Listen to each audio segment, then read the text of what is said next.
Assalamualaikum warahmatullahi wabarakatuh. Selamat bergabung di channel The Myth.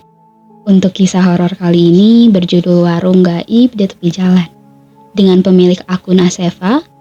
Sebelum masuk ke ceritanya, alangkah baiknya jika kalian like, subscribe, dan jangan lupa klik tombol lonceng agar tidak ketinggalan cerita-cerita horor berikutnya. Jika kalian ingin langsung membaca ceritanya, kunjungi saja link yang sudah tersedia di kolom deskripsi. Seperti apa ceritanya? Mari kita simak.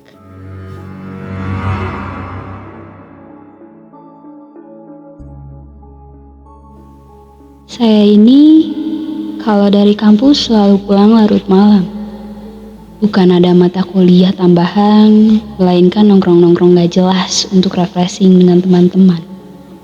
Melihat jam tangan sudah menunjukkan pukul 23.30, saya dan ketiga teman saya, sebut saja namanya Ivan, Rizky, dan Sony, memutuskan untuk pulang. Seperti biasa, saya dan Sony selalu bareng, karena jalur ke rumah saya searah dengan jalur ke rumahnya. Kami berdua menggunakan sepeda motor masing-masing. Di awal perjalanan menuju pulang, kami menjalankan motor beriringan satu sama lain.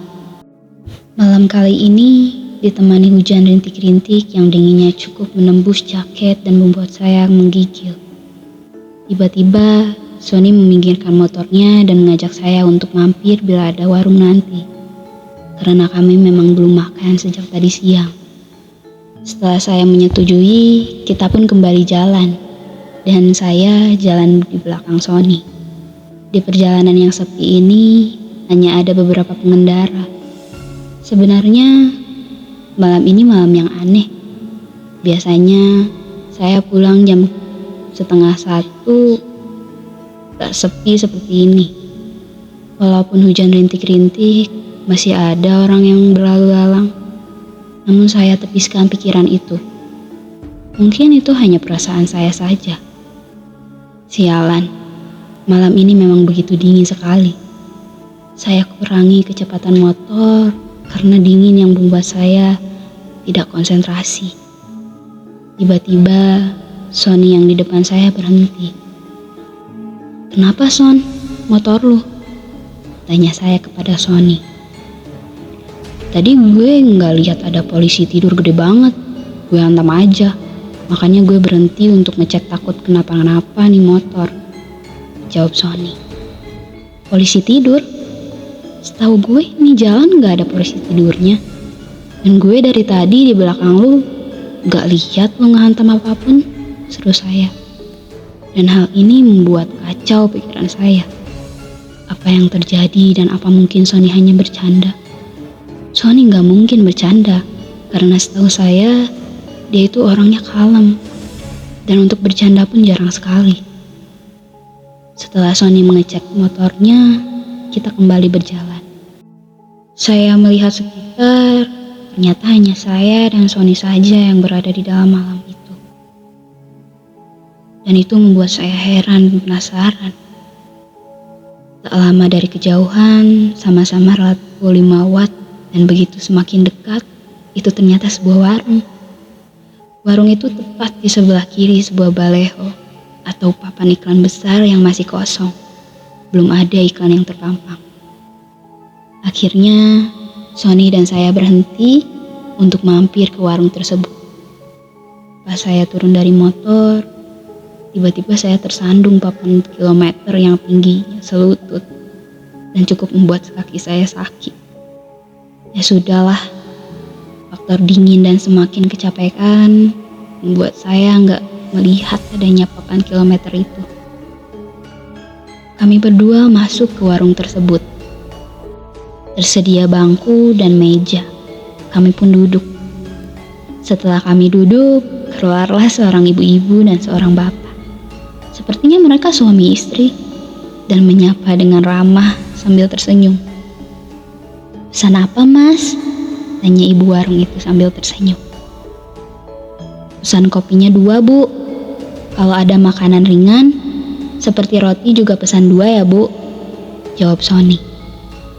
Ibu itu pun tersenyum dan kembali masuk ke warung untuk membuatkan kopi. Sambil menunggu, saya pun iseng-iseng bertanya kepada suami si ibu warung. "Warungnya buka 24 jam, Pak?" tanya saya. "Iya, Mas. Saya berjaga bergantian dengan istri saya," jawab bapak itu. "Malam ini dingin sekali, Pak, dan jalannya begitu sepi sekali," ujar saya. Dan bapak itu hanya tersenyum kepadaku.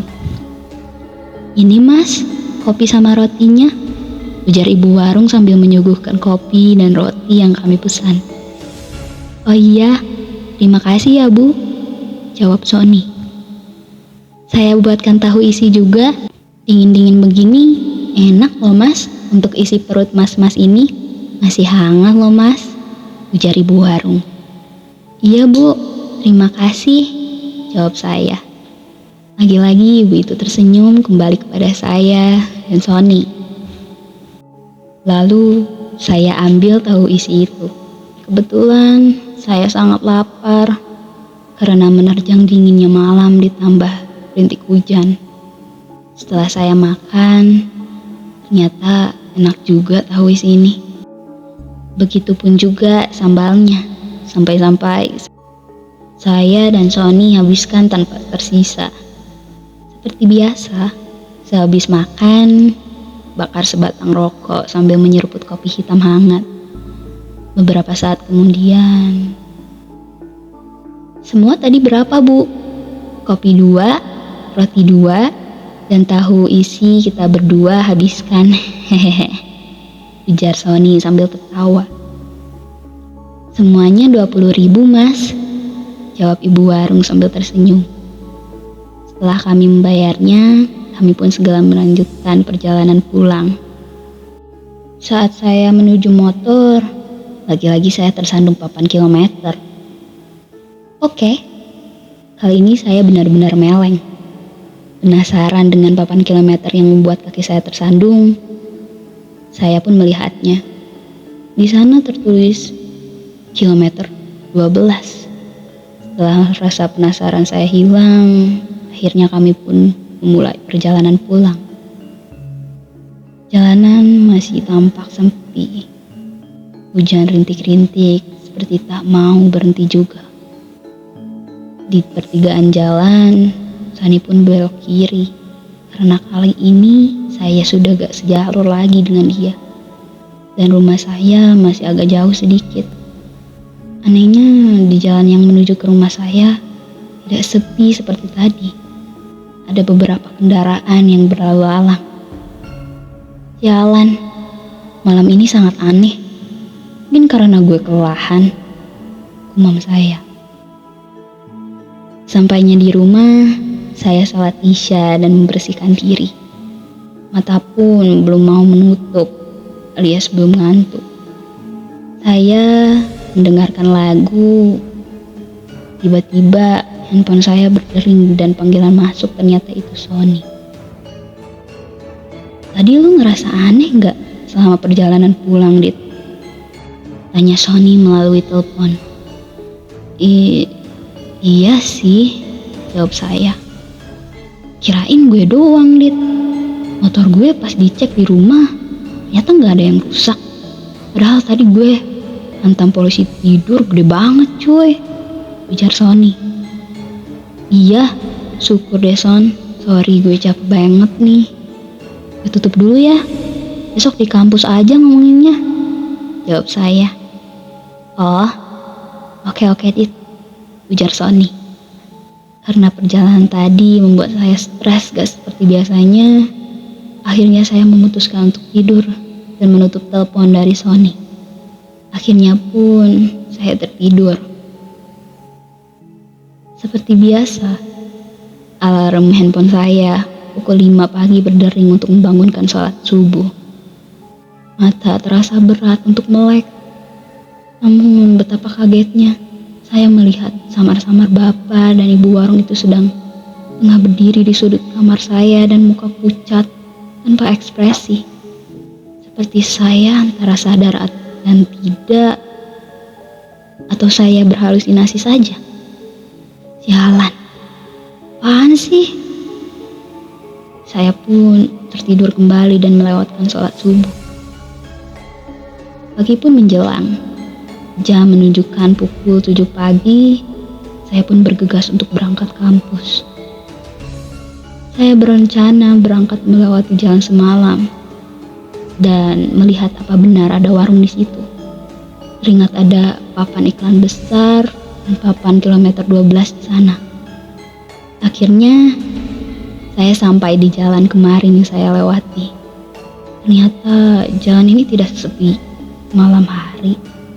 Dari kejauhan terlihat papan ikan besar. Setelah saya dekati, di sana juga terdapat papan kilometer bertuliskan kilometer 12 yang membuat saya tersandung semalam. Ya tidak salah lagi, ini tempat saya dan Sony semalam mampir ke sebuah warung. Dan betapa kagetnya saya karena tempat di sebelah kiri papan iklan besar yang masih kosong itu ternyata hanya sebuah kebun kosong yang ditumbuhi rumput ilalang dan semakin berukar. Tidak ada satupun warung di situ. Namun di dalam kebun terlihat dari kejauhan ada sebuah rumah kosong yang tampak tua. Rumah itu sudah runtuh sebagian. Entah saya berhalusinasi atau tidak. Sana terlihat sosok perempuan melambaikan tangan dari dalam rumah tua itu.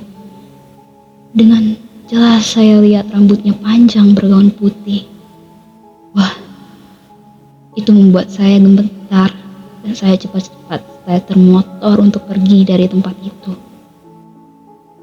Karena saya belum sarapan dan gemetaran akibat hal sialan tadi, akhirnya saya berhenti di tempat jualan nasi uduk. "Bu, nasi uduknya 1 ya," ujar saya. "Iya mas," jawab ibu itu. Jalan sekitar sini pun sangatlah ramai. Apa mungkin bila malam hari sepi sekali ya? Gumam saya dalam hati. "Ini mas, nasi uduknya." Ibu itu memberikan nasi uduk pesanan saya. "Iya terima kasih bu," jawab saya. Rasa penasaran membuat saya bertanya kepada ibu itu. "Bu, apa kalau malam jalanan ini sepi sekali? Tidak ada kendaraan yang lewat sama sekali?" tanya saya. "Oh tidak dik, kalau malam di sini lumayan rame, apalagi ditambah truk-truk bermuatan yang diperbolehkan jalan di atas 10 jam malam," jawab ibu itu.